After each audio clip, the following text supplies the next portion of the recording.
And now, from the mayor's office above the boathouse on the east shore of Spoon Lake, it's Garage Logic with Chris Reavers manning Technology Corner, Kenny Olson from the Krabby Coffee Shop, John Haidt in the newsroom, and of course, the Rookie. Here is your flashlight king, fireworks commissioner, and the keeper of common sense, your mayor, Joe Soucheray. Well. One of us decided to brave the elements and come in today to put together a best of Garage Logic, all kidding aside, of course. Joe out today with an emergency procedure? Question mark? Having some emergency dental work done. He'll be back tomorrow. He wanted to brave it and come in, but we thought a slurring Joe would be good for nobody. In any event, Reavers here in the Garage Logic podcast studios. And the last time I put together a best of, there was a bunch of people that weighed in about, hey, you should do this. Hey, you should do that. And I thought, all right, I'll take all of that under advisement, of course. So without any further ado, kind of symbolic because this episode happened to be the 500th podcast episode way back when we started to do the show back in September of 2018. Joe started to obviously number the episodes, and we're coming up on our 1000th podcast episode with the celebration in Hopkins next Tuesday night. So here is our 500th episode of the Garage Logic podcast, and of course, it features then none other than the former governor of the state of Minnesota, Jesse Ventura. I hope you enjoy the best of Garage Logic. Fratelloni's Ace Hardware and Garden Stores brings you Garage Logic podcast number 500. I know you were expecting me to say number 499, but we've had controversy that will be explored or explained later in the show. November 16th, 2020, 68 degrees was the high on this day, and that occurred in 1953, and it was 2 below in 1933. And now, from the mayor's office, above the boathouse, on the east shore of Spoon Lake, it's Garage Logic, with Rookie on production, Chris Reavers, director of social media, John Haidt in the newsroom, and occasionally Kenny from the Krabby Coffee Shop. Here is your flashlight king, fireworks commissioner, and keeper of common sense, your mayor, Joe Soucheray. We are joined by former Minnesota Governor Jesse Ventura. Hi, Jesse. Hi, Joe. How are you? You want me to call you Jesse or Governor? Call me Governor. I'll call you Governor. How frequently in the last 4 years, and particularly maybe in the last year, have you been sought out for your commentary about what's taking place in the United States? Well, surprisingly not a lot, Joe, because I kind of am totally boycotting United States media and have been for some time. Okay. And the reason for that is because I was involved in a lawsuit a few years ago, a defamation lawsuit and an unjust enrichment lawsuit, and won the case, the American Sniper case, one in front of a jury, one in front of a judge, and it went to the Eighth Circuit Court of Appeals, where I find it to be corrupt, I find it to be horrible. They broke two of their major rules to overturn my case and take it away from the jury, and part of the reason was, at that point of the trial, 32 major media conglomerates of the United States came into the case. Okay. To have it overturned. This is the Chris Kyle case that you've settled, by the way. It's over, right? Right. Well, I was more or less forced to settle after they returned it for a second trial. And imagine this for a moment, Joe. How overwhelming must the evidence have been for the jury to find for me against a dead war hero, his widow, and 6 of his buddies in uniform trying to convince the jury that the event happened when it didn't. Mm-hmm. And yet the jury found for me. And the settlement, as I understand it, because you don't want to be painted as a bad guy. The settlement, as I understand it, did not come from Chris Kyle's widow. Oh, not at all. No. She was in no danger ever. Right. When he died, the legal system then automatically passed it to her. I got you. You know, that's where it goes. She was in no danger. The book company and their insurance were paying the freight for all of her lawyers, the expense, everything. And so basically it was me against the insurance companies. But here's where the glitch came. I won a second thing called unjust enrichment, which is a Minnesota law. And what that means is that you can't go out and commit a wrongdoing and profit from it. It would be like, Joe, let's say you and I, we got both clean records, and we went out and robbed the bank, right? Yep. Okay, we get away with $1 million, but we're a couple lunkheads. We have no experience. We get caught. How much would you get of the million? Let's hold on now. Now, we then go to jail. Right. Okay? Hypothetically, we're good criminals. We watch it, we're good. We get probation after 3 years. Okay. Well, what the court then ruled is that we could then go get our money. Really? Yeah. Oh. That if you spent a couple years in jail, you could keep the money you stole. All right. Because what the media had to do here was unjust enrichment. This was catapulting to fake news. It opened the door for it or helped. Yeah. Because now they can lie about anybody, profit from it, and face no penalty for doing it financially. Well, if you haven't been approached frequently, I am anxious to seek your counsel on exactly. Well, let me finish. Oh, I'm sorry. I didn't know you were. Good. Yeah. I have not also been approached because, see, I work for RT now, Russian television. Right.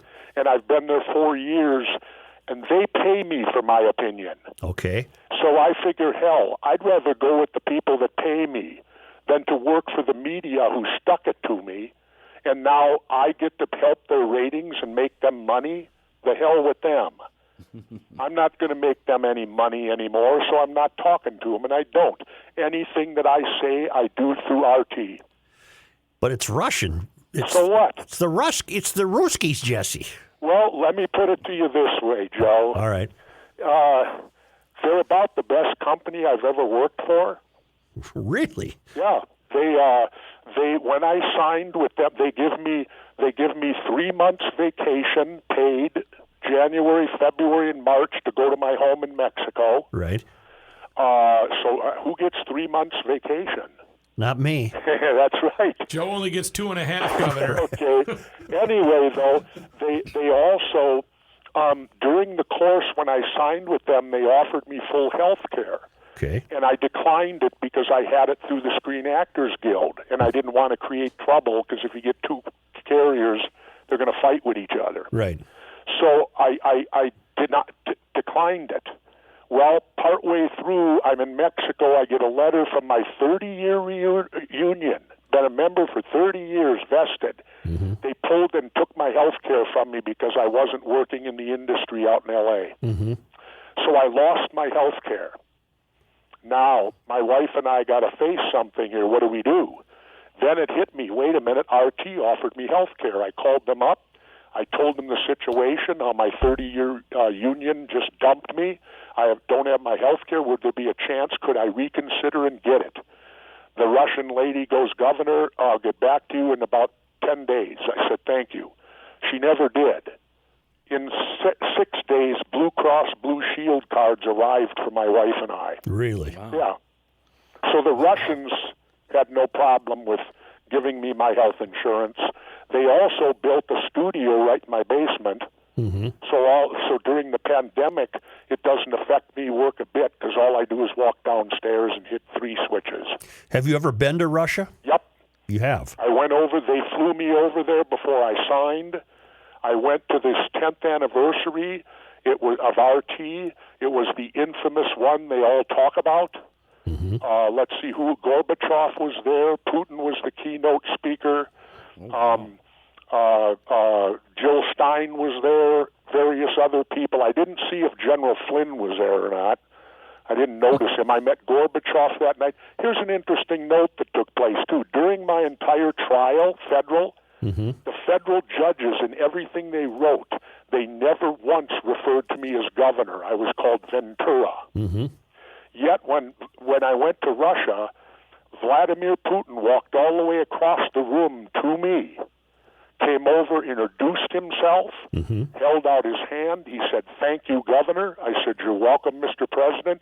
He said, I want to assure you I will never interfere in your show in any way, shape, or form. You have complete artistic control.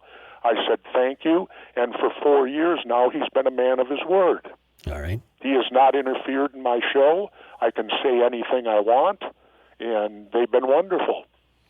How do people see this show in America? Well, the RT is the second largest in the world, following only the BBC. Okay. It depends if your carrier has it. All right. Now, I get DirecTV, where I'm at up here in White Bear. Yeah.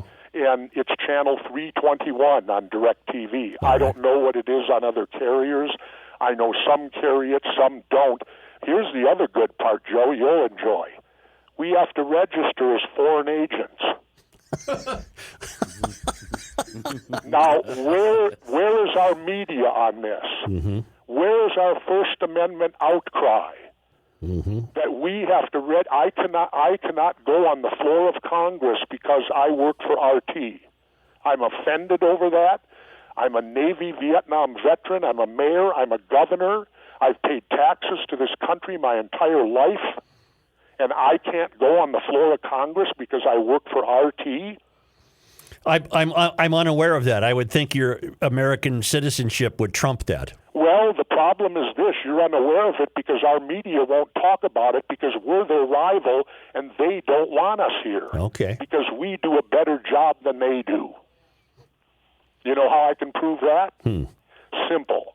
I've interviewed for every media there is, national, local, whatever it might be.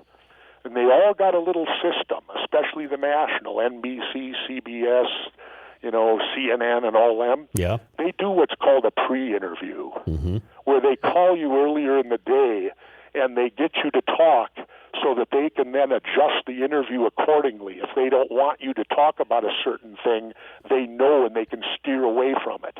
All right. Well, we at RT, I can tell you, we have never, ever done a pre-interview. We'd have never either on Garage Logic. Yeah, well, I don't do them. I simply, Joe, I bring a guest on, I tell their credentials, I let the guest talk on the subject, and it's up to you, the listener. Decide if you believe the person or not. You take COVID very seriously. You and I are about the same age. You take it very seriously. How would you have handled it if you were the President of the United States? How would I handle it? Yes. Thank you. That's a good question. When it gets to those things, Joe, I go back to my military experience. All right. And in the military, you learn one thing, something our current president is unaware of. And that because he didn't serve, he's a draft dodger. Right. Anyway, you learn that you have to do things sometimes that you don't particularly agree with. Mm-hmm. And you learn you have to do things that maybe you don't like. All right. But you still do them. It's required. You do them. You grit your teeth and get the job done. Mm-hmm. To me, this country they were on the right. First of all, they shouldn't have been lied to.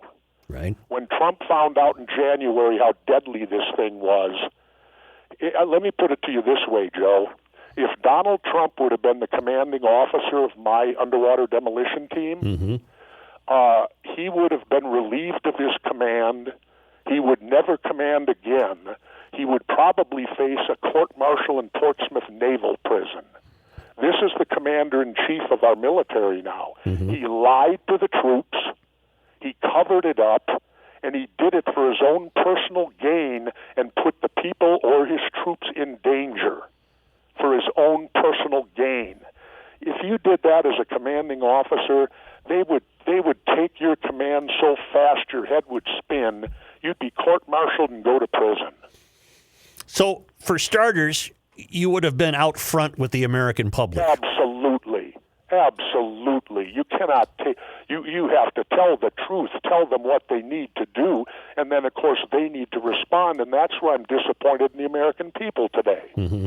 Because of the fact that my mom and dad were both World War II veterans, and not many people can say their mom was. Right.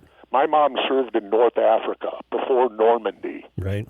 And then the people truly had to suffer, and they had rationing. The people truly had to give up things. Right. All we're being asked to do is wear a lousy mask. Right. And distance yourself. My mom spent her entire adult working life wearing a mask. Mm-hmm. She was the head nurse in surgery at North Memorial Hospital, right? Right. Well, I mean, come on. If masks don't work, why do they wear them in surgery, and are they required? Right. To stop germs. Simple. And yet we as a people have these phony baloney patriots, they call themselves, who sit out there and say, I'm not going to wear a mask. Well, we have speed limits. We have other rules you have to follow, and your liberty stops the moment you infringe upon mine. What do you think of the divide in this country? It's horrifying. Could you solve it? I could have if I'd have been elected president. How would you have solved it? Simple, just get elected. Okay. All right. No, I'll tell you why, Joe. You already saw the blueprint in Minnesota. Right. Okay, here's what had happened. I told people this. I said, this is what would happen. They, meaning the Dems and Repubs, the two gangs, they need a common enemy. Okay, in Minnesota, when I won in 98, same situation almost.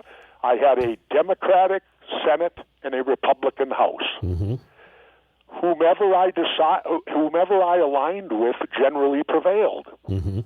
That worked until the third year. Then in the third year, they got in bed together. Mm-hmm. They started singing Kumbaya. I submitted the budget, which the governor has to do. They threw my budget out. They came back with their own budget. I looked at it. My key person, Pam Wheelock, their budget was horrible. It was a bad budget. It was bad. I vetoed it. They overrode my veto. They passed it over my head a second time. I vetoed it again. That's all I could do. And then they passed it. Well, I fooled them. I didn't run for re-election, so I didn't have to work under their budget. I left them with it. What happened in Minnesota after I left? You faced a $5 billion deficit, didn't you? Mm-hmm. Yeah, and that's the result of the Democrats and Republicans putting their parties before the people. Do you regret not running for a second term? Do you regret not running for a second term as you look back? Oh, yes and no. Yeah. My only yes would be I always wanted to get unicameral, one house. Yep. And I couldn't succeed in doing that in one term. I don't know if I could have a second term succeeded or not, because it's a big thing to do. You know, get rid of the Senate, basically. As governor, you were, if not the lead man, you were extremely influential in bringing light rail to the Twin Cities. Yep. Do you regret that? Not a bit. All right. Not a bit, and I'll tell you why. All right. Why I did it. I went to Denver, and I saw Denver so far in front of us, it's laughable. Mm-hmm. And when I went there, economically, if businesses are going to come to the city of Minneapolis, say, Mm-hmm. first thing the business is going to say is, okay, where do our workers park? Mm-hmm. Well, yes, in my day, now maybe it's changed today, but let's go back to 2000. We would have had to answer, nowhere, we're full. Mm-hmm. Because all the parking in Minneapolis was full. Mm-hmm. You couldn't get another car down there. What's the second business thing the business is going to say? Well, how's the mass transit? Mm-hmm. Well, we don't have any. Really? Well, then how do my people get to work? If there's no parking and there's no mass transit, what do they take, cabs? Mm-hmm. And so, you know, I looked at this. You cannot be a thriving metropolis in America without some form of mass transit, and Minneapolis-St. Paul was woefully behind. We had nothing, because the mistake they made was done way back when I was a little kid. We used to have trolley cars that went all over this city. Right. And the gas industry and the car industry got us to tear them up, throw them out, and did you know our trolley cars are still running in New Jersey? Yeah. Today? I had heard there are also some in Mexico. Maybe, I don't know, but Yeah. it was a shame. And so my belief was, how can you be a thriving metropolitan area and not have some form of mass transit? Like New York has its subways, Chicago has its big trains that run all through town. Well, we at least needed something. But it's not thriving, sir. It's not paying for itself. It's not being ridden. Really? Right. Well, you know, what do you do about that? Clean up crime in the cities, I think. Well, don't know. All I can tell you is that without it, you had no parking spaces in downtown Minneapolis, and and I think it serves itself well to the Dome and to all of the sports stadiums. It keeps drunk drivers off the road. Okay. Hopefully, and hopefully it'll build up and do better. See, the thing is, you have to have an entire system to where you could get from, say, Lake Minnetonka to Stillwater for the afternoon and not drive your car. And Jesse, that's the way it used to be with the streetcars. Those were the exact destinations, Minnetonka to Stillwater. There you go. Yeah. See, that's the mistake that was made, Joe, was way back when. And then, of course, I should get you going now. I'm getting rid of my entire, basically my entire cylinder index. No. No. Oh, yeah, I'm going to Teslas. No. You're going to what? I'm selling my Porsches. You want them?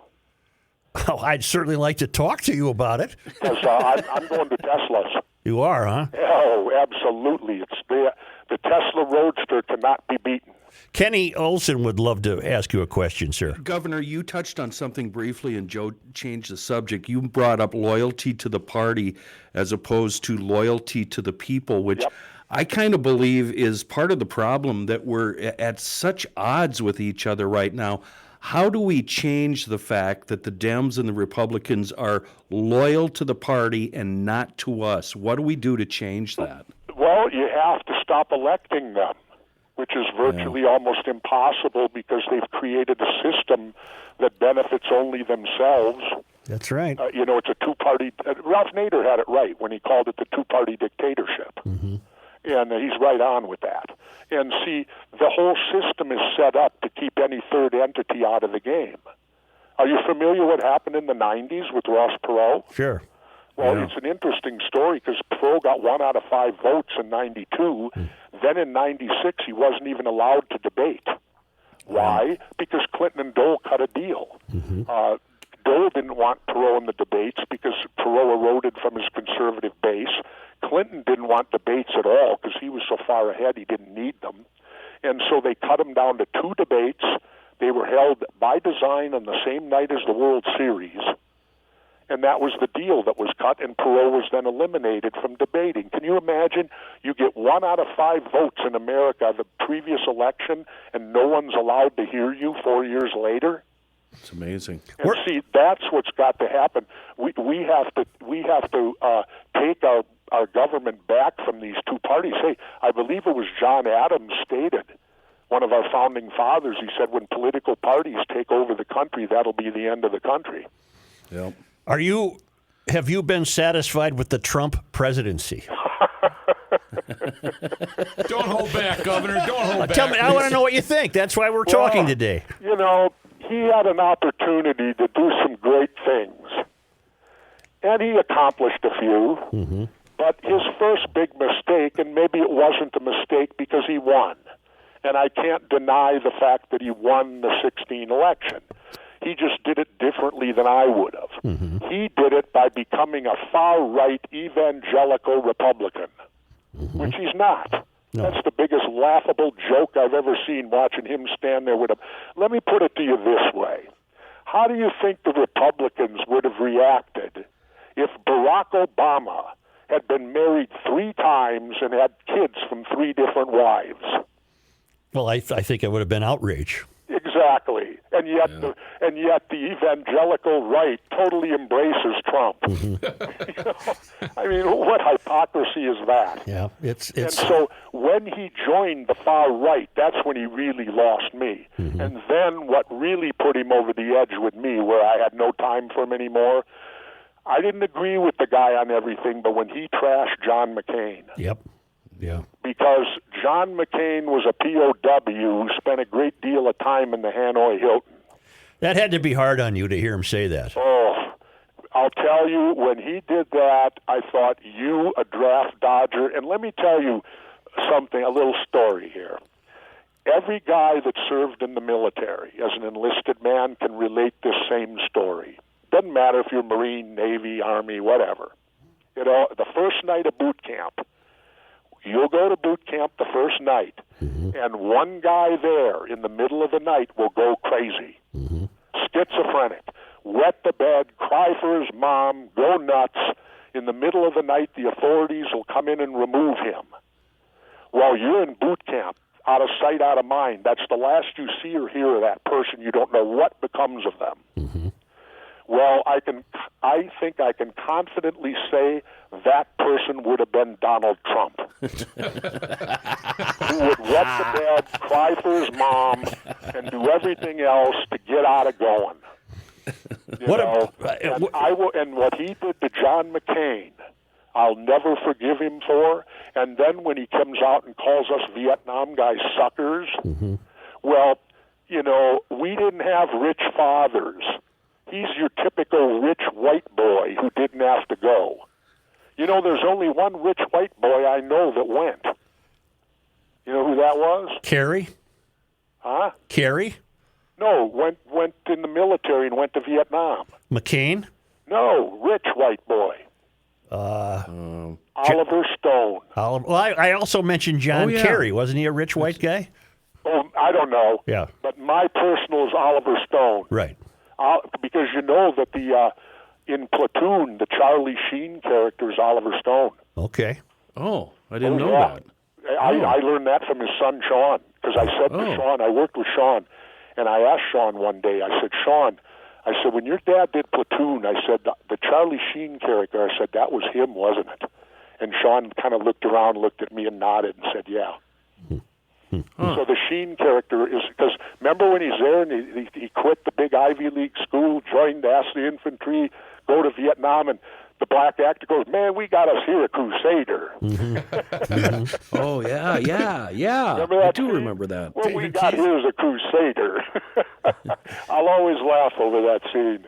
But, no, and, Trump was a rich white boy. Rich white boys didn't go to Vietnam. I grew up in South Minneapolis, where if you could manage to go to college, you did. But if you had to go to work, guess where you ended up? Vietnam. And so I've got those scars that I carry with me. And when I hear someone like Donald Trump insult people who have more guts than he would ever have, and it bothers me every time I see him salute as the commander-in-chief. And I don't know how these people run around with the flag. And then he comes out and says he's the most patriotic American. Yeah. Comes out and he wants his face up on Mount Rushmore. Right. What do you think of Joe Biden? I don't much.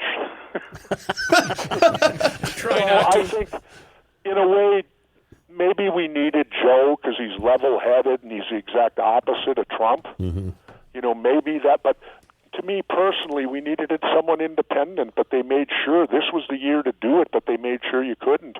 The Green Party blew it with me, I went to them and said, if you'll give me a clear path to your nomination, I'll run. They wouldn't do it. Why? They did a preliminary poll, Fox News. It was unbelievable. They put Trump, Biden, and me up there, and I polled 18%, not even running. And in a three-person race, Joe, I can tell you I only need 20 more, but then, of course, you got to work in the Electoral College, which throws it all out of whack. What do you think of the direction the Democratic Party is taking? Is it any different than the direction the Republican Party is taking? In other words, are we going to the extremes on both sides? We're on certain things, but then on other things, they're right singing Kumbaya like they always do together. Like if it's time to go to war in the Middle East, they got no problems with that, singing Kumbaya and both getting... See, they're all controlled by their corporate donors. And the corporations are the ones that dictate where the Democrats and Republicans are headed. What do you think of the so-called squad? Ilhan Omar, Anya Presley, Alexandria Ocasio-Cortez, and Tashib, whatever her name is. What do I think of them? Yeah. They were elected by their constituents, and they're congresswomen in the United States and deserve their full respect. It's that simple. All right. They were. Hey, Omar wins huge. I know she does, yes. Jesus, and those are her people. That's who she represents. Right. They want her. Give her due. You have a better attitude about it than I do. Well, yeah, it's I the don't same know, here. but to me, it always, Joe, goes back to the people. Yeah. She ain't. I thought that one guy, that soft-spoken black guy, might take her. Lacey Johnson. No. The guy in the Democratic primary.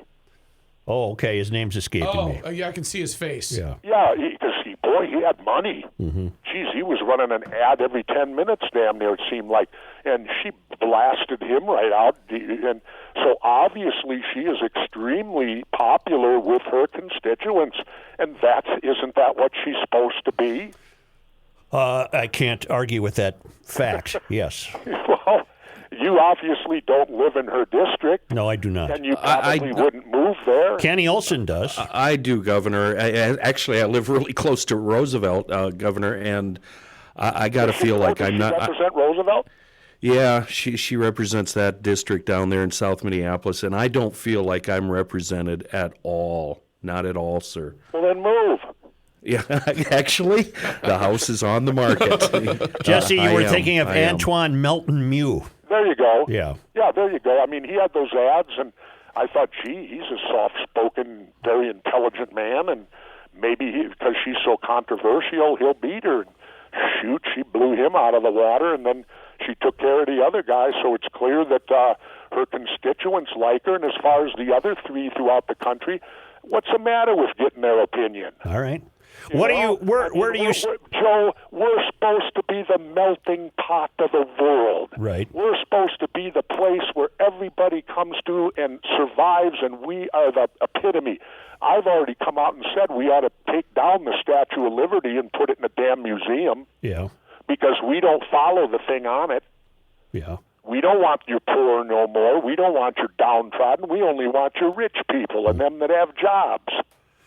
Where do you stand on Trump's refusal to concede? It's ridiculous.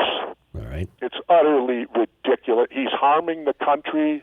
He's playing into the hands of anybody that wishes ill to this country, because if you can get the people of this country to not believe their elections, which I think it's an insult to all those people out there that defied the COVID virus, busted their asses, and counted those votes, Democrats and Republicans.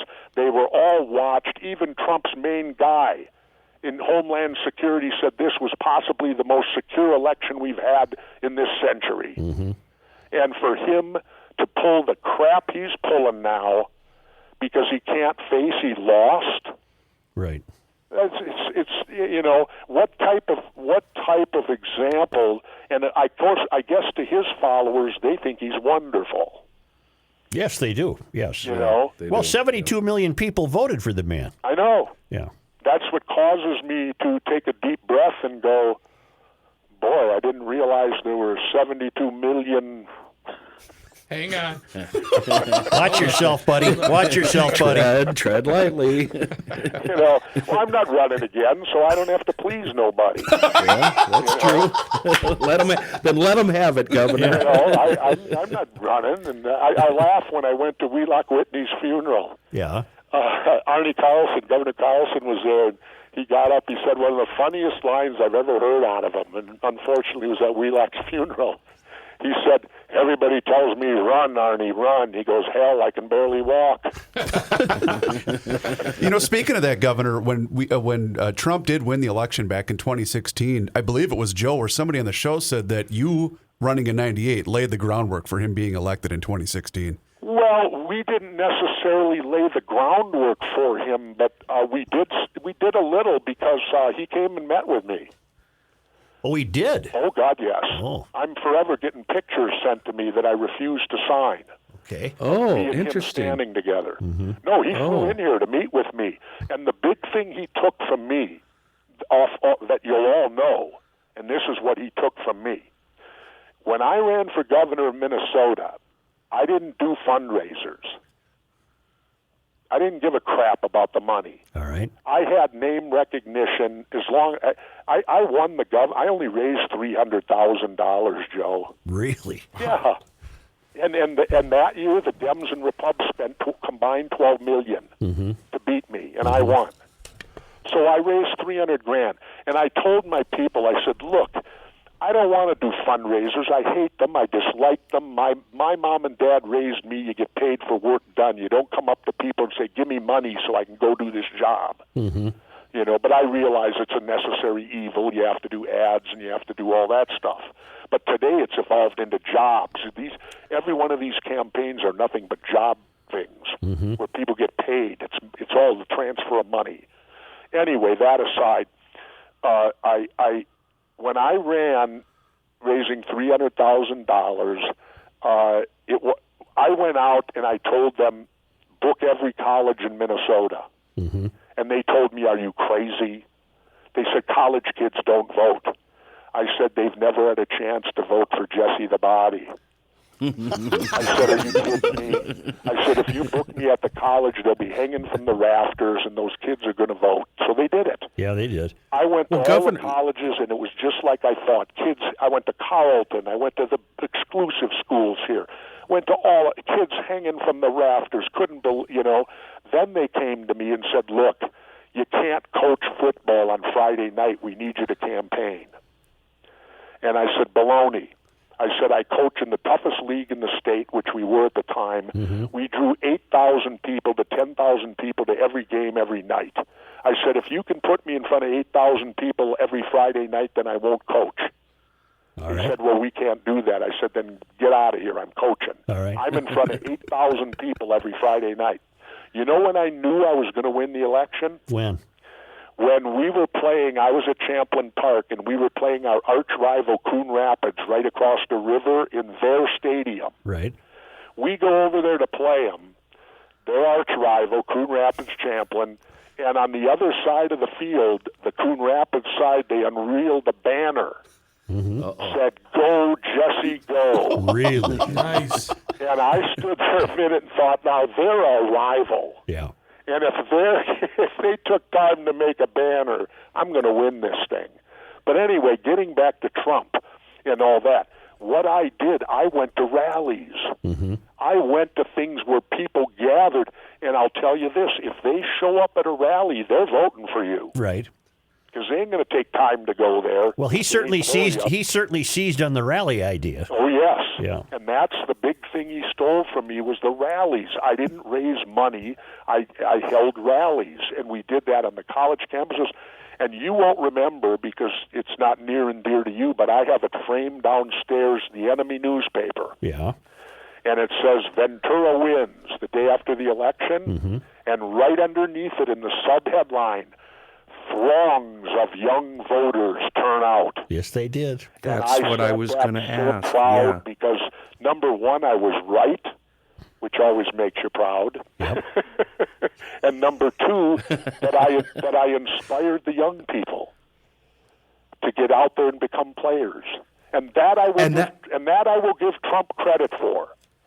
This last election, because of him, it inspired more people to vote than in the history of this country. And he deserves a kudos for that. The only thing is he did it because he was so shitty. Governor, correct me if I'm wrong, but didn't you have a record number of voter registrations on the day of the election? Didn't we see a huge spike that day in registration? You mean way back in 98? Yes. Yeah, when you ran. We had same-day registration, and what we heard that day when we realized we were going to win, or felt we could, was that word came us that same-day registration, which Minnesota has, the lines to registrate were longer than the voting lines. Yeah. And that was a key for us. We thought they're not coming out to vote for a Dem or a Repub. They're coming out to vote for something different. And sure enough, we were right because they predicted a 50% voter turnout because it was non-presidential. Well, I was polling 27% the day of the election. It turned out to be a 60% voter turnout, and I went from 27 to 37. There was 10% out there that they did not account for that came out and voted for me. Governor, it's Reavers. I was a sophomore at Mankato State University, and I remember when you came through town, and there was buzz. But 3 of my buddies and I got in my car and drove back to our hometown of Faribault just to place a vote, and there was a buzz that day on campus. So you were right about the college towns for sure. No, I knew it would. My message to the kids was, you complain a lot, but they're not going to listen unless you become a player. You've got to take an active role in electing them to their jobs. Then they will pay attention to you. If you're not an active player in them getting a job, they're going to ignore you from now to till you're old. Did you always have an antagonistic view of the media? Does that stem from your wrestling days? Could have. Yeah, that's very perceptive of you, Joe. It could have, because, in my day in pro wrestling, we used to live under a common term, and that was there is no bad publicity. Mm-hmm. Right. Yeah. As long as they're talking, you don't care whether it's good or bad, as long as they're talking. But you seem to assume that the press was against you the moment you got elected. Because they were. Okay. That the press is in the pocket of the two parties. Yeah. They don't like any outside interference from any third entity or anything like that. And if they don't do it consciously, they do it subconsciously. Why were you so hard on the city of St. Paul? It was funny, but you were hard on St. Paul. In what way? Oh, you said the streets were laid out by drunk Irishmen and stuff like that. Well, that was funny. No,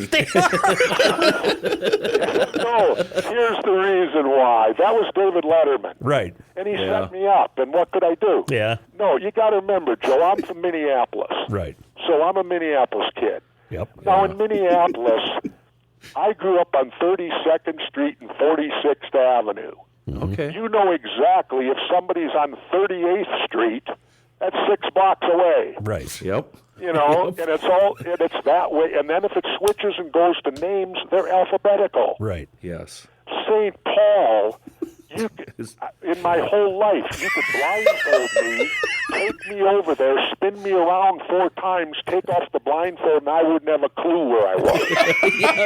Yes, he's right, Such. Even after 4 years at the Capitol, I still didn't know where I was. So as a kid, you didn't spend any time in St. Paul?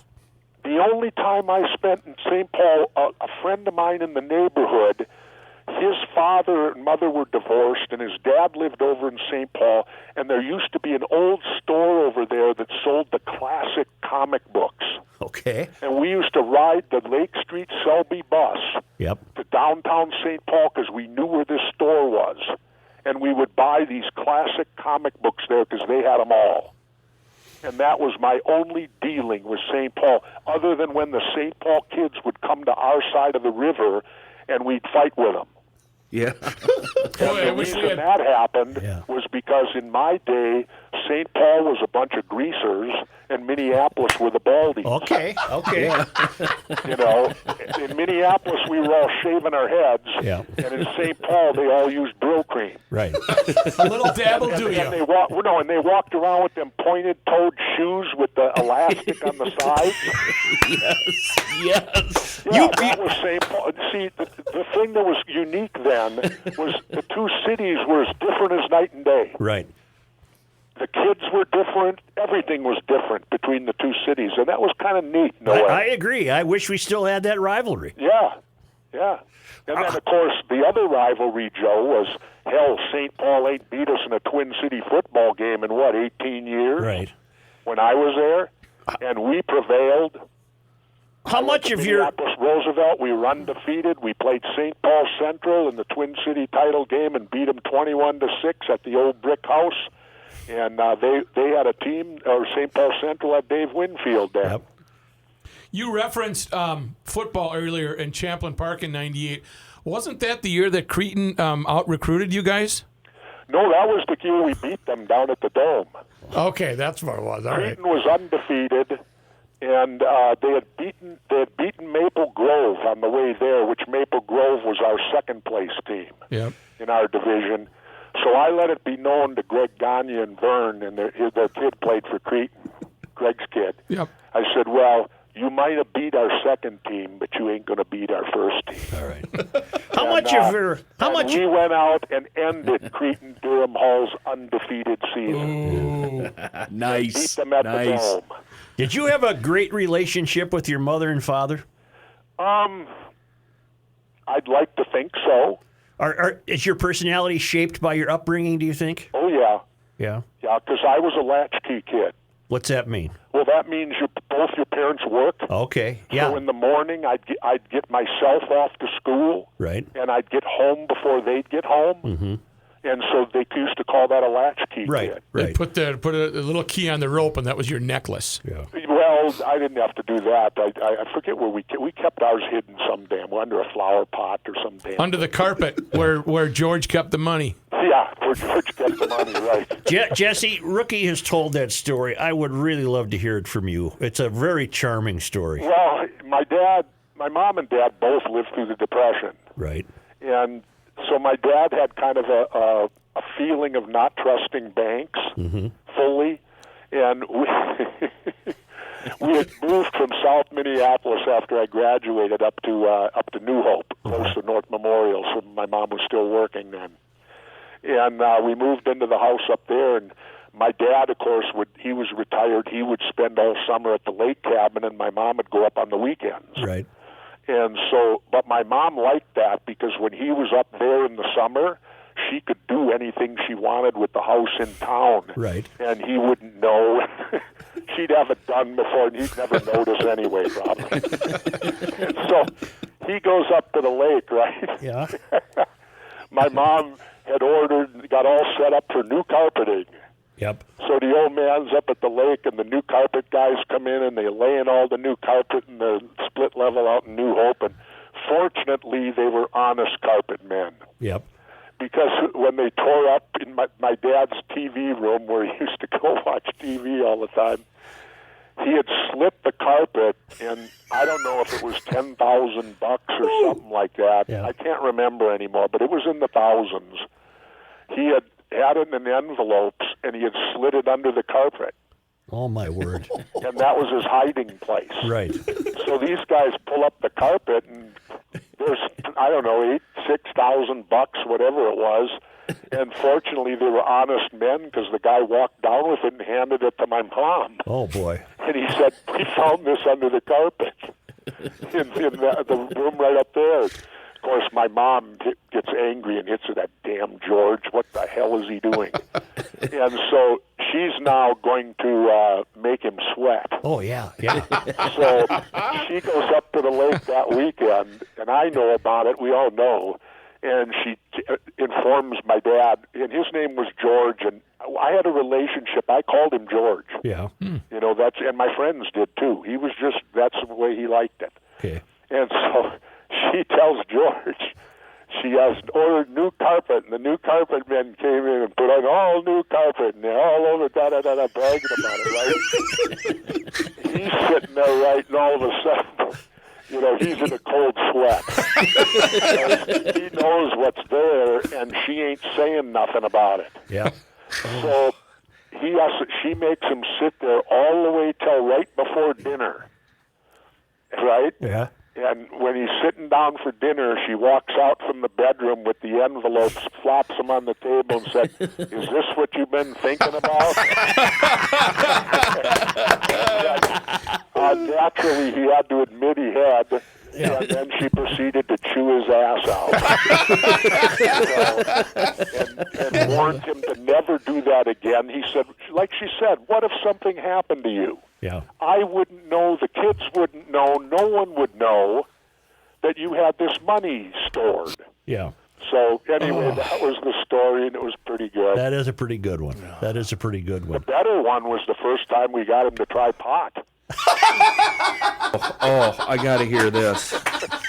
I got to hear this. Well, I don't know if I dare tell it, Joe. It ain't legal here yet. Oh, hell, it's a statute of limitations has run out. You know what? It just so happens I want to hear your opinions on the legalization of marijuana. Let me do that first. First and foremost, I've talked to Governor Waltz about it. He wants to make me the point man. I'm for complete legalization. Mm-hmm. Why is I'll tell that? you why, Joe. Okay. I'll tell you exactly why.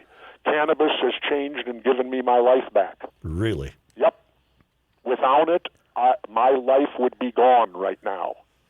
In terms of a pain fighter, you mean? No, and it ain't even me. But my life would be gone. I see. Oh. She had some 'Cause health issues? She has given me permission to go public. Okay. Because of the reasoning. The First Lady developed a late. Well, late what? You just broke up a moment. Oh, because I'm getting another call through. It's beeping, so we'll keep on. She developed a late-in-life seizure condition. Oh, boy. She was seizing 2 to 3 times a week, Holy sheez. and they were bad, out of control. What can I do? Seizures, for those that don't know out there, you are so helpless when someone gets a seizure, because all you can do is comfort them and hope they don't swallow their tongue, hope something else doesn't happen, and all that. Well, we would go to the doctor.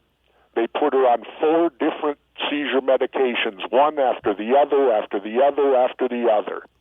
None of them work. Bad side effects. Started losing her hair. In desperation, we had friends from Baja, where I live in the winter, who live in Colorado. We drove to Colorado. She had a seizure the night before in the motel. We get to Colorado. My friends go in. They got the cards at the time. They get the medicinal.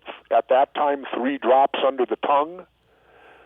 Terry started taking it, 3 drops under the tongue twice a day, and has not had a seizure since. Oh, wow. It's fantastic. Let me repeat that, has not had a seizure since. Boy, oh, boy. Now, we come back to Minnesota. Minnesota then legalized it. We were getting it illegally, but I didn't give a damn. Right. You know, I was telling Terry, let's move to Colorado. Yeah. Let's get the hell out of here. And so then Minnesota legalized medicinal. Oh, she can get it here now, but you want to know what the problem is? We're so what's the word I'm looking for? Limited. That what she has to take costs me $800 a month. Wow. Oh, my. You can't write it off. Your insurance won't pay for it because it's pot or cannabis. None of that. I could get the same thing in Colorado for $100 a month. Why don't you? Well, that's what I have to do. Well, Yeah. because she wants to get it here in pill form and da-da-da-da, and she goes down there, and she's comfortable in what she's getting. All right. And right now, I care more about her health than the money. But the point being, if we would open up like Colorado has, the prices would then drop way down, and people could get cured of sicknesses that this amazing plant can do. I spoke at the National Cannabis Convention 2 years ago. It's a, $40 billion industry waiting to happen? Right. And we're standing, I tried to legalize when I was governor. And we're standing on the shore watching the ship leave the harbor. We're on the dock and the ship's leaving. Did you hear about Illinois? Illinois legalized in these trying times, and in the month of July, $71 million worth of cannabis in just the state of Illinois. Wow. 71 million. It's keeping their economy up, for cripe's sake. I mean, you're stuck in your house. What else can you do but smoke pot? Why you could live anywhere you want in the world? Why have you remained in Minnesota? Terry, Okay. she has family. Yep. I don't. Right. And I acquiesce, or what's the word, acquiesce? Acquiesce. Acquiesce, whatever it is, to her wishes. Yep. You know, and that and she lets me get away to Mexico in the winter. Right. But that's the reason, really. I hate winter. I'm probably one of the few. Here's a good garage logician thing. I'm probably one of the few born and raised Minnesotans that don't know how to skate. Well, I know you don't, because I played with you media hockey, and you were so dreadful we had to put the goalie equipment on you. No. I didn't play goalie. Yeah, you did. Bull crap. What'd you play? I never played goalie. I used to get a hat trick. No. Yes, because they'd bend the rules for me. I didn't have to worry about offsides. Okay. And there was another little thing we did. I carried my own puck. So when everybody went down to the other end, I'd drop the puck and go in and score. I swear we put goalie pads on you. No. In fact, the greatest game I ever had, I was playing in the Make-A-Wish game, and I was teammates with a guy who had a huge run-in, and we were both laughing about it so hard in the locker room. The great rough tough from Slapshot, Jack Carlson. Oh, yeah. Yep. And I don't know if you know the story behind Jack and I. I don't. Well, I was doing wrestling in the AWA days with Vern. Right. And in those days, Vern would bring people on that he knew at the U and all that during interviews. And one day he brought on Lou Nanny. Mm-hmm. And Lou goes on and does this interview with Vern, and they're done, and I got the next interview. So I went out there and I looked at that and it said, and before we get to wrestling, I said, let me send a message here to one Mr. Lou Nanny. Yeah.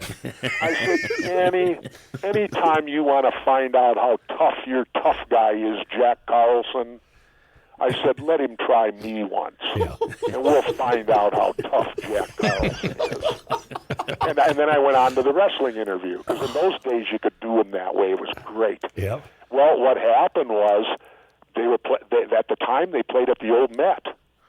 Right. The old Met in Bloomington? Yeah, Met Center. Yeah, the Met Center. Yep. Well, at the Met Center, they put up big banners up there, Ventura Carlson in the parking lot after the game. And they had all this schmaz going on through this, that Jack and I were going to fight, find out who was tougher. And when it came down years later, we're playing in the Make-A-Wish, we're on the same team. And so we're getting dressed in the locker room, and we started talking about it, and we're both laughing like hell at how the whole thing exploded in the media. And then I looked at Jack. I says, Jack, we're on the same team tonight. I don't even know how to skate, but let's set this up. Let's you and I fight tonight. Yeah, yeah. And we'll fight on the same team. Yes, yes. And so Jack says, great. So we go out there, and the game gets going, and I get on the ice, and I'm trying to stay upright, and Jack gets in the corner, and Jack's out there, and so we both bump into each other, and right away we drop the gloves, and we start throwing the forearms at each other and pulling the shirt off and all that stuff. And the announcer's going, oh, we knew it had to happen. Carlson and Ventura, but they're on the same team. But they're on the same team. And so, Jack and I did the phony fight, and both of us got sent to the penalty box. Oh, I think that's ringing a bell. I think I was there. I got to tell you this, what a wonderful guy he was, or is. Yeah.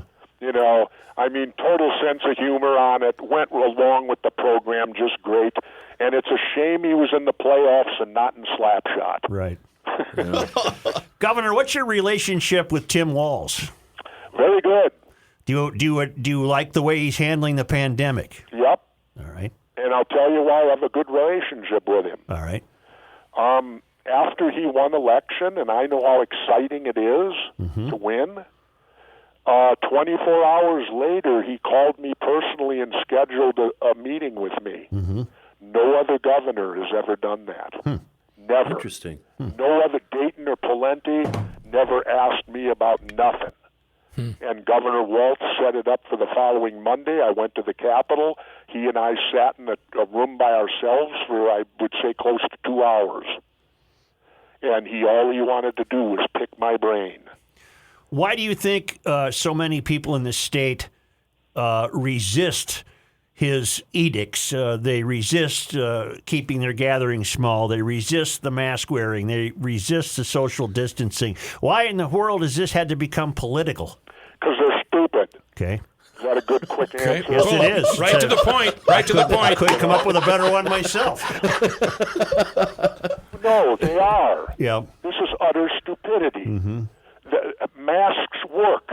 Like I said, my mom wore one 40 hours a week. Right. And my argument to these people is, okay, the next time you have to go in for surgery, tell the doctors and nurses they don't have to wear masks. Right. They don't do nothing. Right.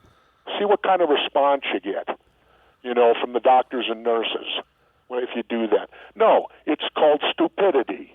And it's called turning something that shouldn't be political, that is a health issue, into politics. And we have only the guy in the White House to thank for it. Mm-hmm. The buck stops with him.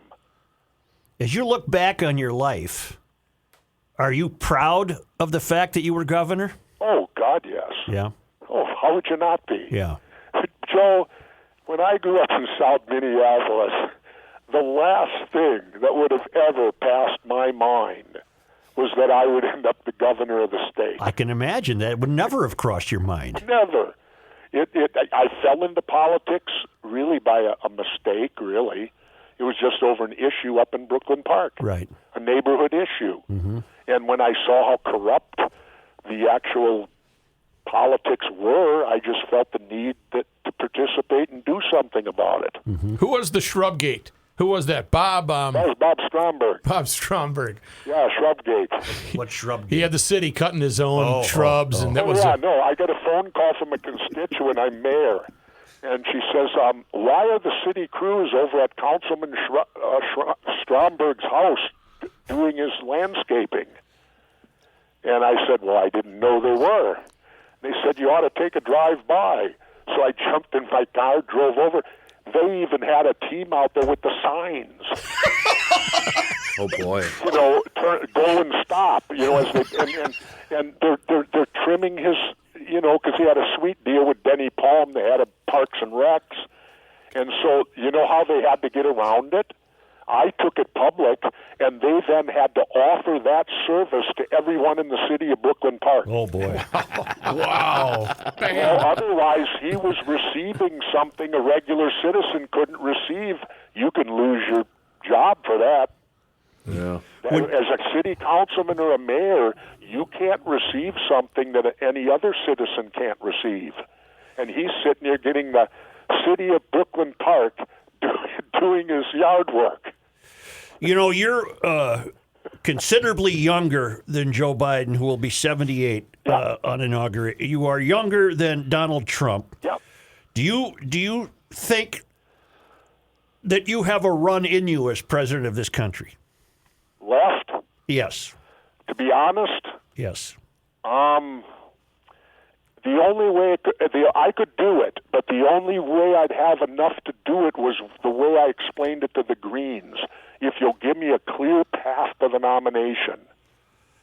Meaning Then I what? only Explain have to- that. Explain that. Well, a clear path means I don't want to go through like with the Green Party. Mm-hmm. They're fractured, and they're a party in disarray. And I would have had to fix them first, and then take on the Dems and Repubs. Yeah. Impossible. Because what I will say about you, and I've always said it, no matter how much fun I've had with you, this country, I think, is desperately hungry for someone who is real. And you're real. What I'm hearing is what you get. That's you. Yeah. That's a virtue in my You know what the estimation. difference between me and Trump is? What? I tell the truth. Okay. Well, that'll prove to be the difference between you and Biden as well. What you hear from you is real. Well, it's the truth as I know it, Joe, and I'm not above changing my mind. Right. You know, and by the way, did you know the story? I should tell you this. We got a few minutes yet, right? Oh, sure. Did you hear the story about what happened to my TV show? No. Oh, you guys need to hear this one. Okay. I come out of office in 2003, right? Right. I'm the hottest commodity out there. That's right. I'm the voice of the independent, been successful. So MSNBC, CNN, and Fox get a bidding war for me. Mm-hmm. MSNBC wins. So I signed a 3-year contract with them. Mm-hmm. This contract, Joe, was like a pro sports contract. Not as big as, Peyton Manning. Right. But it was healthy. Yep. So I sign a 3-year deal with them. I'm supposed to be on Rachel Maddow's time slot. Right. Monday through Friday. I tell MSNBC, look, I want to do the show from Minnesota here. Yeah. They said, why? I said, because all we get from you are coast perspective. We need something from the Midwest. Clever. Right. And I said, my show's going to come from the Midwest, and I want a live audience so that we get live people responding, like Bill Maher. Right. Live audience. They're good with it. They send their people out. The whole show's being created. We're doing it over at Channel 2. Right. I provided, I think, 28 jobs to Minnesota. Mm-hmm. They're working on this show. People I didn't know, 28 jobs. We're about 2 weeks before going on the air, and we get a phone call. This is the spring of 2003. Right. And here, I didn't get the call, but John Woodley did, who was working with me, had been my head of communications, was now with me on the TV show. Woodley gets the call from headquarters of CNN, or not CNN, MSNBC. And you know what MSNBC stands for, don't you? I'm afraid to ask. Yeah, I'm afraid to. Microsoft NBC. No, it's a dual ownership between NBC and Microsoft. Bill Gates. Okay. I didn't know That's that. why it's MSNBC. All right. Microsoft NBC. So we get a call from the headquarters. Woodley does. Here's the call, and it's right before we're going to invade Iraq. We haven't done it yet, but the drums are beaten, and I oppose the war. I opposed it from the start. We get the call. Is it true Governor Ventura doesn't support the invasion of Iraq? John Woodley goes, oh, yeah. He's a Vietnam veteran. He's vehemently opposed. He said, this is Vietnam all over again. Second question, is there any chance he changes mind? Ooh. And or no, he opposes the war in Vietnam. Is there any chance he changes mind? Was the next question. And Woodley goes, I don't think so. He says, I've seen the governor change his mind when he becomes more educated on a subject. But he said, this is a war thing. He's a veteran, and he said, I doubt it. He ain't going to change his mind. Well, guess what happened? They canned Pulled the you. plug. They pulled the plug on the whole show. At the same time, they had just brought back Phil Donahue from Daytime. Phil Donahue likewise opposed the invasion of Iraq. They pulled Phil Donahue, and he was their top-rated show. So they pulled their top-rated show. They wouldn't put me on because of the fact we opposed the invasion of Iraq. So tell me why I should trust mainstream media when they're clearly under the control of the government.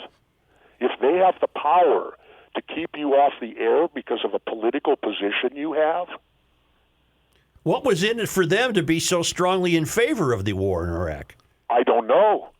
Weekly But they updates, certainly ratings, were. advertising. I think it's because they get marching orders from the government, and they're all entwined together because our media promotes the government, Right. whatever the government decides to do.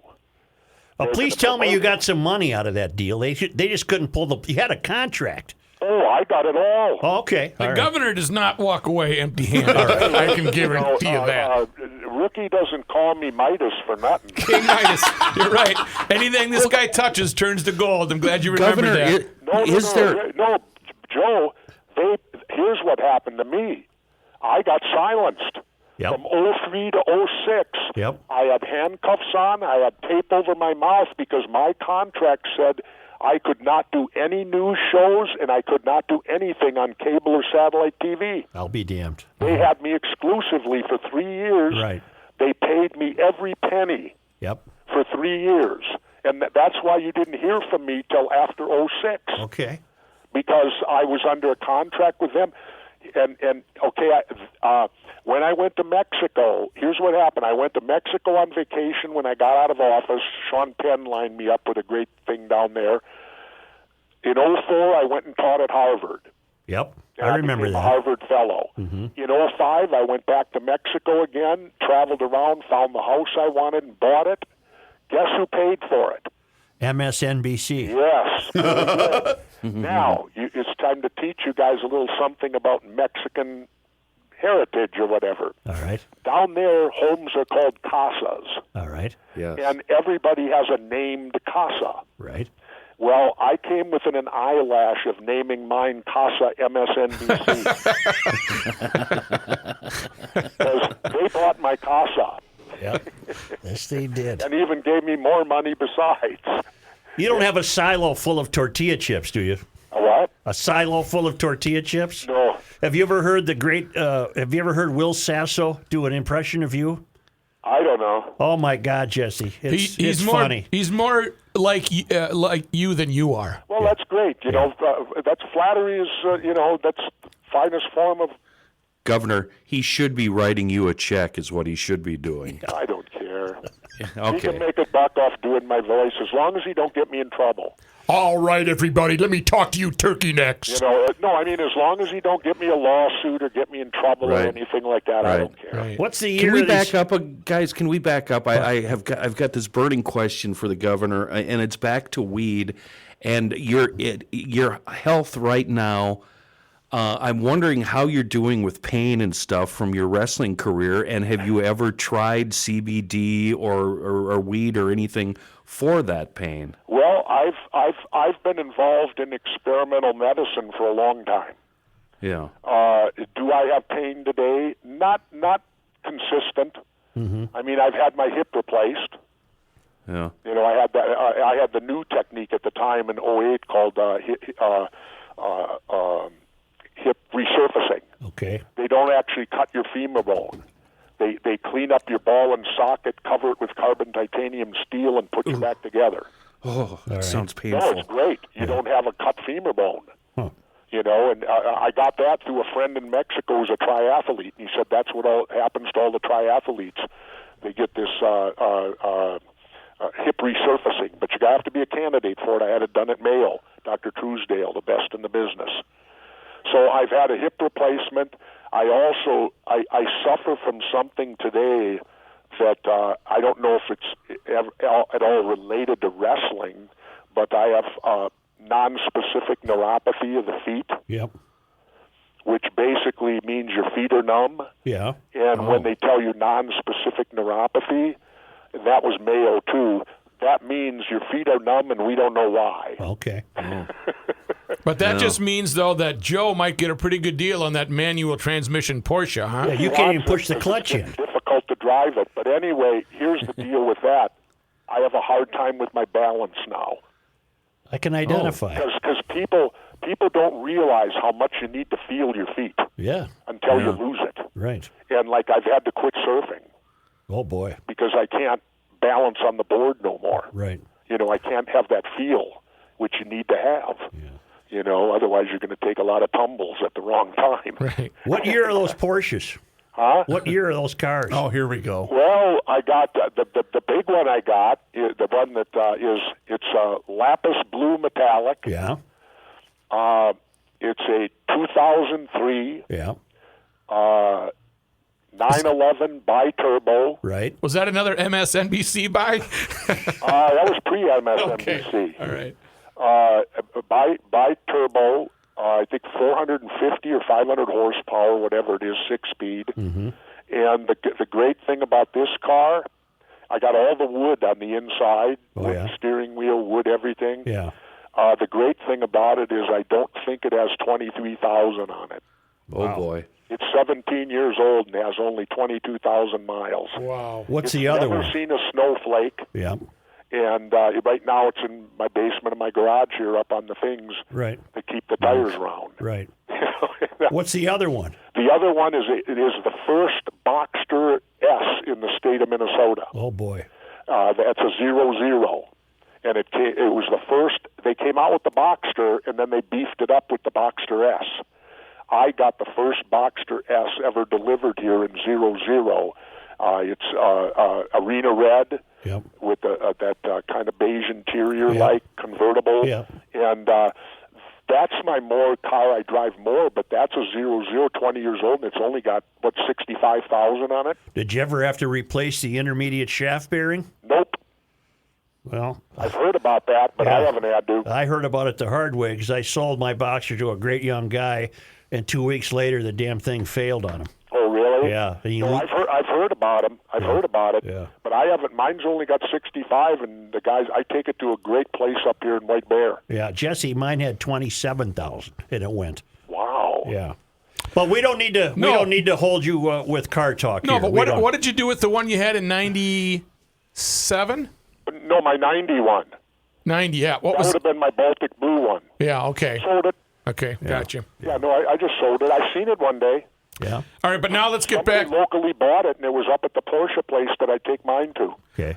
We've got one more weed question, and it comes from Hemp John. Come on the air, Johnny. What do you got? Remember Hemp John? Vaguely. He was the John Bernbach. He was always trying to get you on the air with the hemp legalization, etc., all that kind of stuff. And he was a good fan of the show way back when. Okay. Jesse, have we given you enough time? You've been very great. Well, whatever, but, it's like, actually, I enjoyed coming on today because with the pandemic, how it is, Yeah. God, you don't talk to nobody. Right. And plus, I'm not the media, so, you've got that figured out. Oh, yeah. No, but it is that way. You don't talk to anybody, so when you get an opportunity to, you kind of really enjoy it when it happens because it is. It's like we're living under house arrest Right, now. right. Where you got to sit in your home and check in and out and all that. But we got to do it, and Right. and I don't know how to plead with people. These people that think they're American heroes running around with their flags and no masks and all that, they need to wake up. Mm-hmm. Hey. And understand that this pandemic doesn't know countries. When do you go to Mexico? When do you go to Mexico? Or are you going? I don't think I can. Okay. All right. Not this year because we just talked to our caretaker down there, and he suggested we stay home. Really? Yeah, because he said that they're batting down there, and I imagine my health care here might be a little better if I do get it than I think so. being down in the end of the Baja. Right. Although I will say this, at least Mexico gives you credit for being an adult. Mm-hmm. No, when it comes to, because you can buy most drugs right over the counter down there. Well, I did not know All right, that. it's one of the benefits, huh? What the one hell? of the perks of living in the Baja. No, and I'm not talking about pot and things like that. I'm talking about your regular pharmaceutical drugs. Oh, I Okay, see. I okay. see. How are the Here prices? you got to run to the doctor to get. Yeah. Right. Down How there, are the they treat prices? you like an adult. You can walk in and buy the stuff. Yeah. Is it know? expensive? Is it marked up, or is it a good price? Well, I don't know. Just that here you need prescriptions for everything. You got to Right. go to the doctor, and you can like I'm on blood thinners, right? Right. I can't get more than 30 at a time. Right. Oh God! Now, Don't give get me me a break. started. Who Oh buys blood thinners to get high? yes. Nobody. No. There's no market for it. And when I go to Mexico, I'm in a dilemma because I go there for 90 days and they'll only give me a 30-day supply. Yeah. And I go, what do I do now? Buy them off the streets down there? Do I get, because I'm on the ship, what is it now? I forget, what's the name of the stuff? No, I'm not on either of them. I left that. You Coumadin? Coumadin? No, I left Coumadin. Lisinopril? And I'm with the Lisinopril? one that Arnie Palmer the golfer advertised it. Oh, okay. I don't know. Zantac? No. But it's another form of Xarelto. Xarelto. I'm on Xarelto now.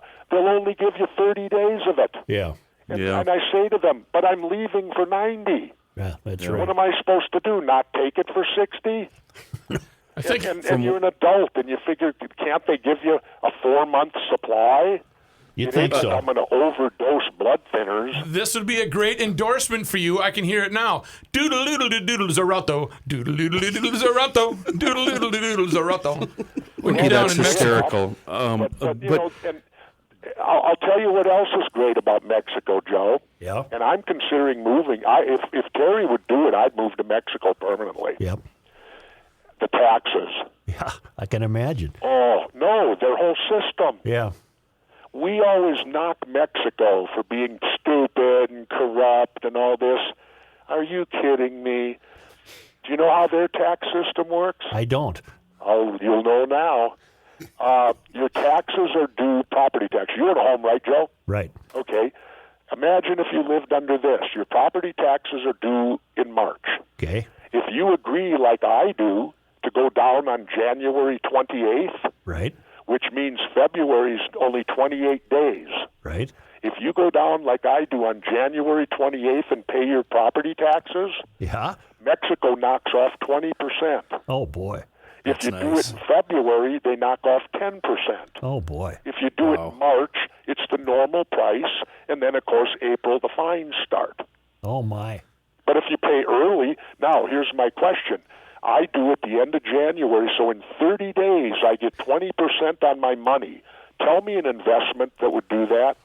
I can't come up with Once one. again, I give you King Midas. No, in 30 days, Yeah. I get 20. And now it don't end there. Here's the best part.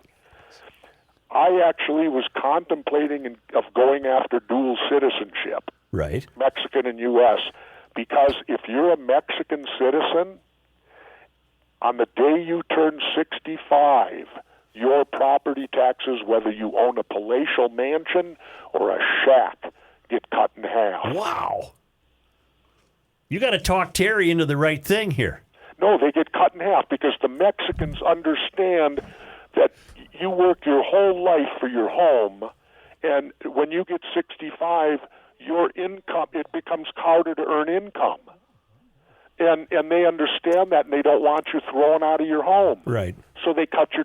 Imagine how many old people up here lose their houses because they're on fixed income and they keep raising taxes on them. It's a terrible problem. We talk about it all the time There on you go. Garage Logic. Yet in Mexico, they cut your property taxes in half when you turn 65, but they're the dummies, right? Yeah. Now, here's my predicament. I was going to get dual citizenship, right? You know what stopped me? Huh. RT. No. Putin said no way. What stopped me was part of the things you got to do to get Mexican citizenship. Yeah. You got to be able to sing their anthem. Christ, I can't even sing ours.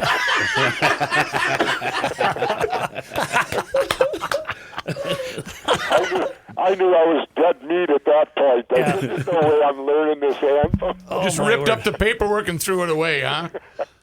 Well, it all goes back to that great joke. You heard about the illegal immigrant that was up here? No.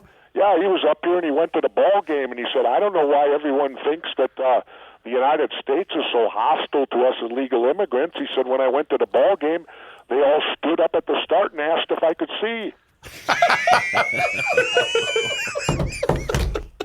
Hold on. He gets the one whole of these. crowd stood up and said, Jose, can you see? Yeah. Boom. What was the best thing about being the governor? What was the biggest perk? Biggest perk, I would say, is the international travel. Yeah. Because I got to go to places and be treated very exceptionally well.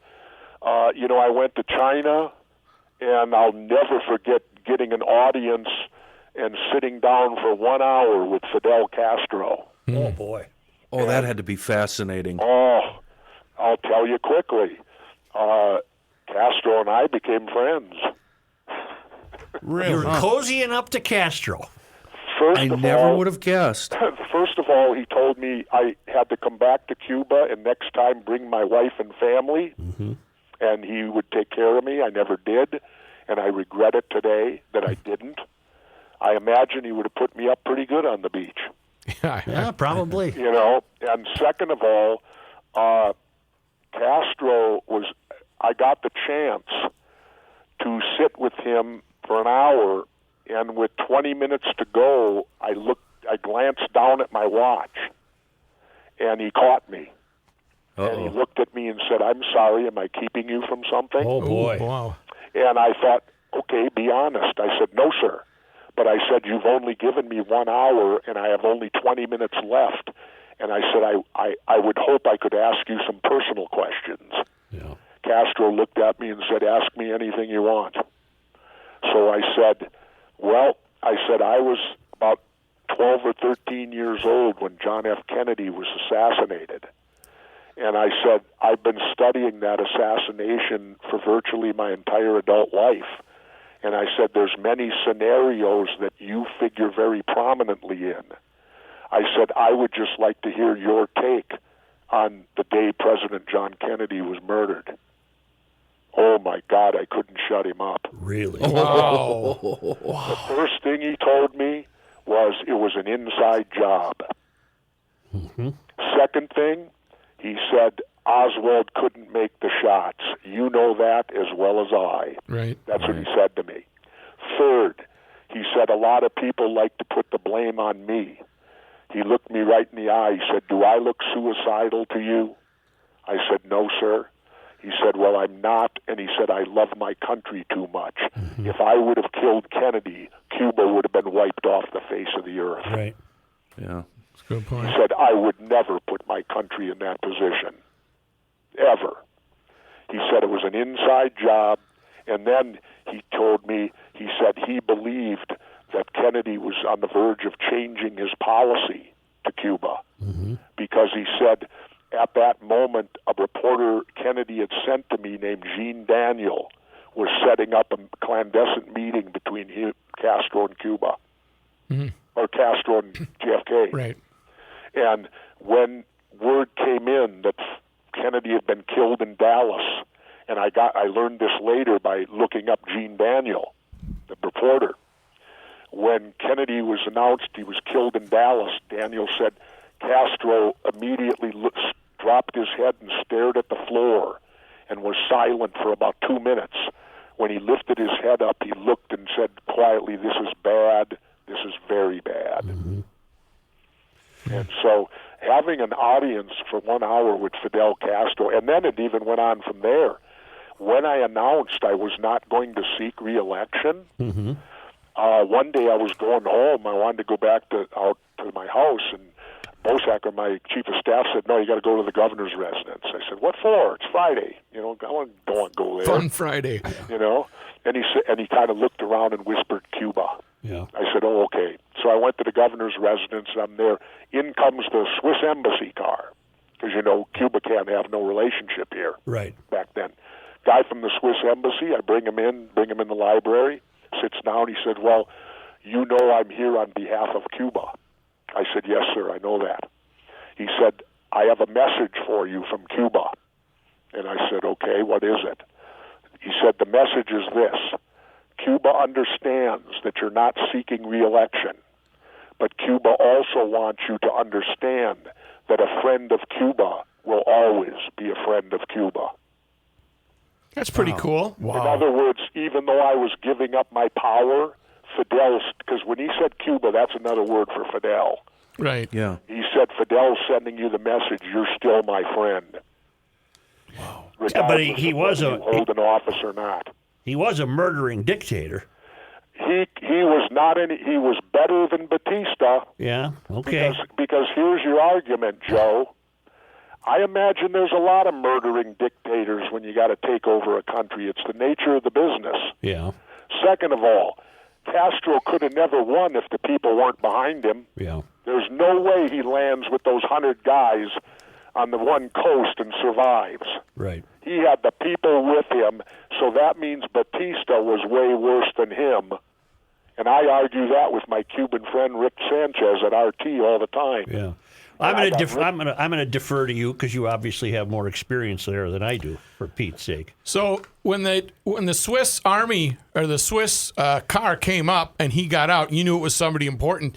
Do you remember what happened when I came to visit you with my kids that one day when you were down in the basement? Do you remember what movie you were watching? No. Beverly Hills Cop. Was I? Yeah, it was down with that ugly yellow furniture in the basement. Yeah. And you were eating a deliciously prepared, it was a cherry tart. So that's what I was hinting at when I was asking, what's the biggest perk about being a governor? It's so you got some guy cooking for you all the time. Oh, that's good, but that's bad, too, though, because I gained a lot of weight. Yeah. Ah, okay. I'll remember that when I run. And plus the other bad thing, you do nothing but go to lunches. Yeah. So you're pounding in all this food, and you don't get enough time to exercise.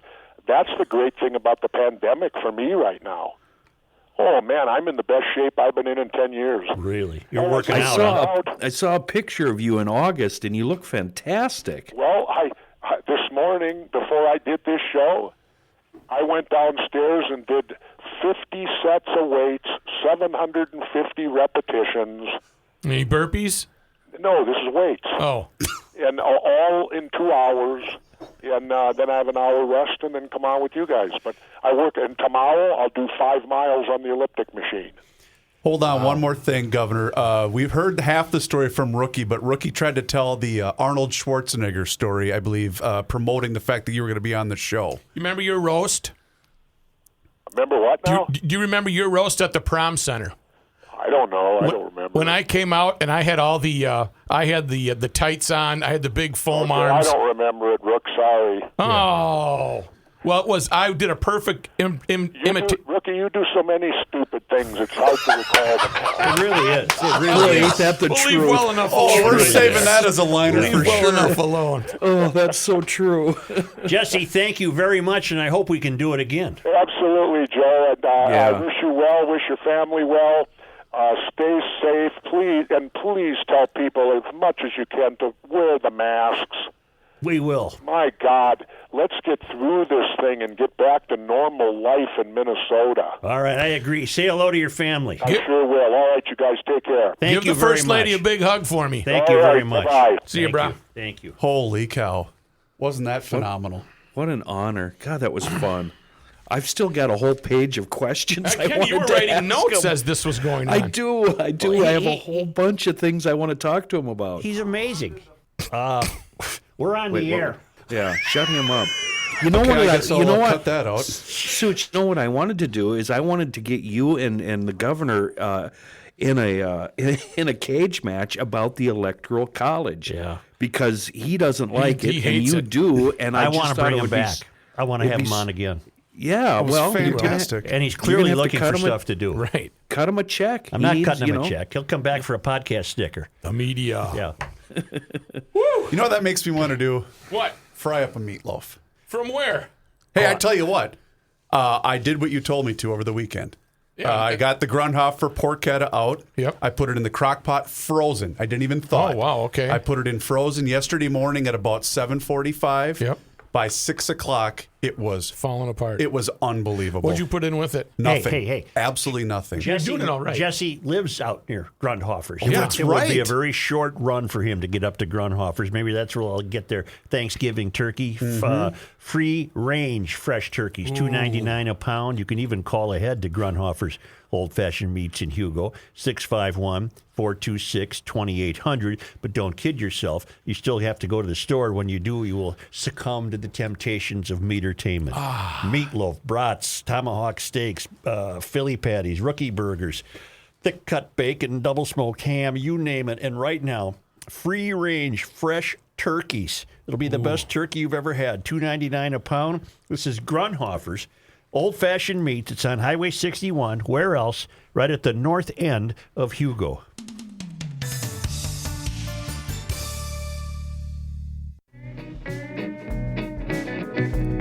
He's so close to Governor Ventura that Governor Ventura makes him call him governor. It's Joe Souchere. And then I ended up calling him Jesse the whole show. Yes, called yes. him Eddie. Called me governor. And then I called him Jesse the whole show. Kenny, who are you calling? I'm calling Moon Motorsports. They're the family-owned palatial motorsports shop up in Monticello. They've been doing it for 50 years with a full shop, parts department, and apparel division all in the house, and the largest selection of ATVs, side-by-side, sleds, and bikes in the region. You can see them all at moonmotorsports.com. Speaking of motorcycles, Honda, BMW, Triumph, Yamaha, KTM, Can-Am, and Ducati. Prices always better right now in the fall and winter. That means it's time to get out there and buy a new bike. Many manufacturers are offering excellent savings right now, some with no payments until 2021. And Moon Motorsports will give you free storage over the winter for the rest of 2020 if you buy a motorcycle now. But right now, also a great time to save big on Michelin and Dunlop tires. And if you buy in the next couple of weeks, that is before December 1st, Moon Motorsports are going to pick it up and deliver your bike for free. So there's a lot going on right now at Moon. Great bike deals, can't miss offers on Michelin and Dunlops, and snowmobile season on the way. You got to exit Monticello. Stroll on in. MoonMotorsports.com, a good place to start. They've been making dreams a reality up in Monticello for generations. Your dream bike, it's sitting there on the showroom floor waiting for you. Check it out, MoonMotorsports.com. When we started the show today, I said this is Garage Logic podcast number 500. We thought number 500 was tomorrow. But at 8:23 a.m. today, I got an email from Paul W. Humrickhouse who writes, just wanted to wish you gentlemen a happy 500th podcast today. Yes, number 500 today, Monday, November 16, 2020. Oh. Perhaps you thought you were doing 499 today, but back on May 8th and May 11th, you followed podcast number 380 with another podcast number 380. Oh, no. That makes today 500. Enjoy official Garage Logic counter Paul. So we verified this, and we can't ignore the evidence. Here we go. How do Here we know go. we haven't screwed up? Here we go. Fratelloni's Ace Hardware and Garden Stores brings you Garage Logic podcast number 380, May 8th, 2020. All right. Now, May 8th, 2020. You Right. called that 380. right? Take two. Fratelloni's Ace Hardware and Garden Stores brings you Garage Logic podcast number 380. The high for this day was 88 degrees, and that occurred in 1900. And, That was it May as cold 11th, as right, 20. 2020. So there was a glitch in our counting. So today was number 500. By our counting, you mean your. Mine. Okay, but how do we know that we haven't made a mistake from 380 to 499? Oh, Well, good let's point. not worry about No, we're gonna just. You know what, Rook? This is 500 Okay, today. you're I'll go calling. back through every single Okay, since good, day good. one when Or- we had the infamous Or start. we can rely on our listeners to do our work for us. Under That's- your direction. Under my direction, please somebody verify that those numbers are Thanks to correct. Jesse Ventura. That was great. That Yes, was Governor Ventura was and fantastic. Rookie, great job setting that up. You, Yeah. I sat through. If I told you how many hours I had to sit with him on the phone, He I knew loves- every you know story what? that he told. He loves to talk. it was fantastic. He's lonely during the Oh, pandemic. it's just great. If I heard this when I was on the phone with him one more time, one final note, Rook, then I'll let you go. There was about 4 or 5 of those. It took every ounce I had not to ask him solely AWA questions. All I wanted to do was talk to him about wrestling. Because you held back, he'll come back. All right, thanks, GLers. Pod MN. You want to hear the prior 499? You can at Pod MN on your smartphone, or you can go to podmn.com, and that's on your computer. Special shout out to Fred Loney's Ace Hardware and Garden Stores for all of their, what would you say? Years of dedicated partnership. Oh, that's good enough. Well put. I'll just shut up. I'll be over here. Hey, now you can do your impersonation. Do what now? I don't know. At the Home Depot, we're dedicated to helping you build the skills that get your home projects done right. That's why we offer free and interactive online DIY workshops. During the live streams, our knowledgeable associates help you tackle your DIY projects no matter your age or skill level. You can learn how to install new single-pole switches, as well as standard duplex and GFCI outlets. Register for free at homedepot.com/workshops. The Home Depot, how doers get more done.